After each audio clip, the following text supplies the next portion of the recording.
vient chercher finalement le président français? On a vu quelle était la tonalité de sa visite. C'est évidemment solidarité envers Israël, mais aussi obtenir une trêve dans les combats, une trêve humanitaire.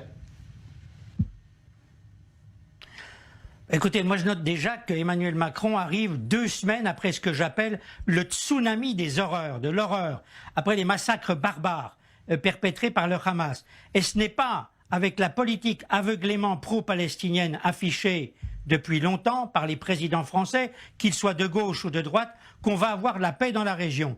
Emmanuel Macron a dit de façon très banale vouloir, je le cite, obtenir des éléments utiles pour la région.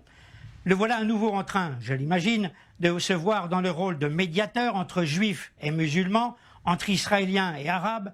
C'est bien d'apporter à Israël un soutien sans faille à sa sécurité et à son droit de se défendre face aux groupes terroristes, mais c'est plus difficile d'exiger une désescalade quand on voit la barbarie de Hamas qui prend la population palestinienne en otage dans la bande de Gaza.